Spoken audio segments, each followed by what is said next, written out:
I got a question from John in the comment section of one of the podcasts asking why property management companies refuse to take Section 8 properties.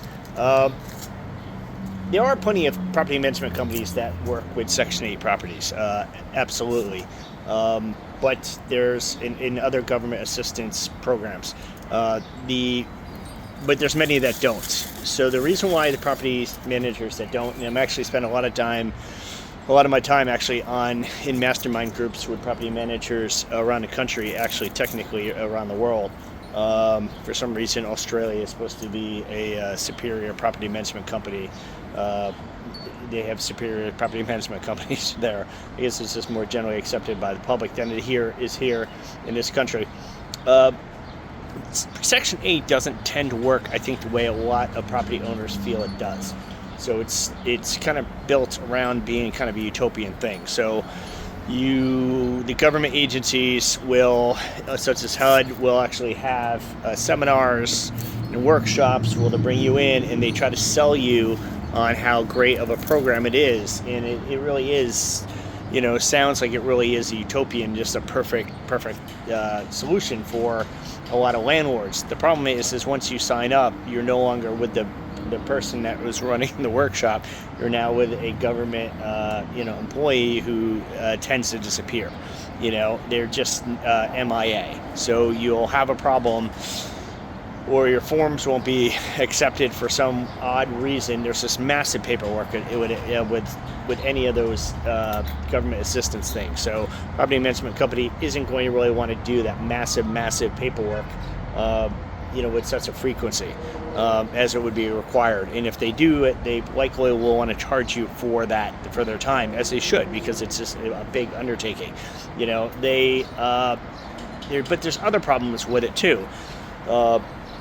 Anytime there's an issue, again, you can't get in touch with anybody. Anytime there's an issue with the paperwork and gets rejected, you can't get in touch with anybody. But then there's also things like what's like in their actually agreements. You actually have a clawback mechanism to where they basically kind of, and it reads kind of innocuous. It reads a little bit harmless, right? They're basically saying like, hey, if we accidentally overpay you rent, you'll give us back that money. And you're looking at that and you're like, oh, you're going to pay me $6,500, that's my rent. And if you somehow pay me, $6,700, I'll just send you that $200. Of course, that's fair, no big deal.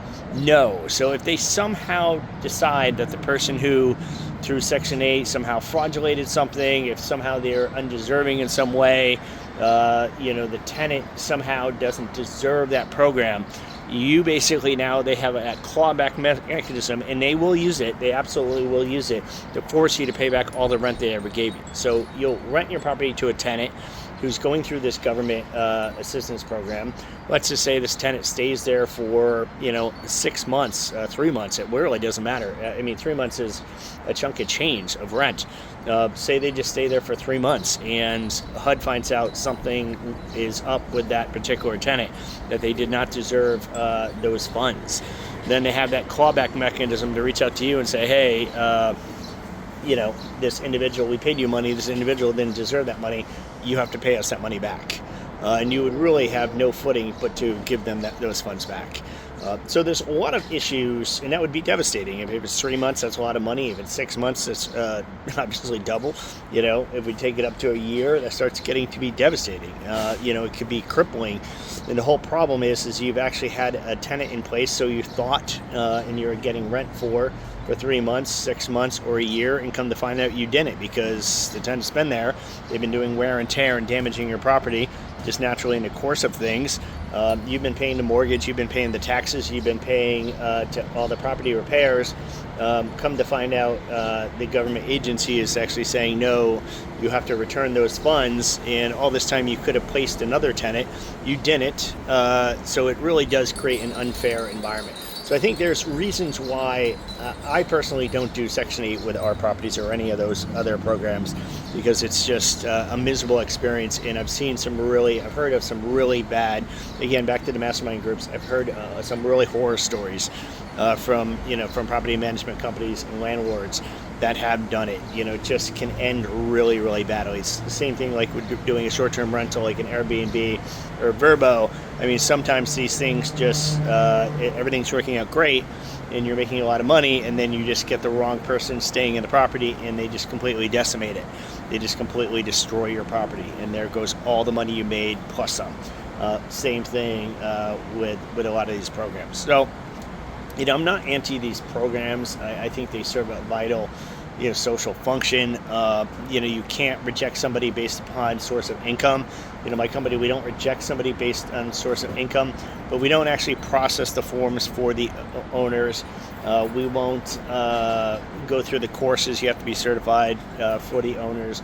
We require it to be our lease, and often these government agencies require it to be their lease. So we're not really the ones that are rejecting these government programs so much as they're actually rejecting us because in our parameters. And we're actually again, owner landlords are kind of rejecting us because we're just telling them no, we're not going to process all this paperwork. We're not going to deal with a clawback where they try to come back for 7-8 months of rent and try to figure that out for you. So, but there are property management companies absolutely out there that will do all this, that spend their time with it. So you can certainly find them. I don't know if they're always going to be the better ones in your market or not.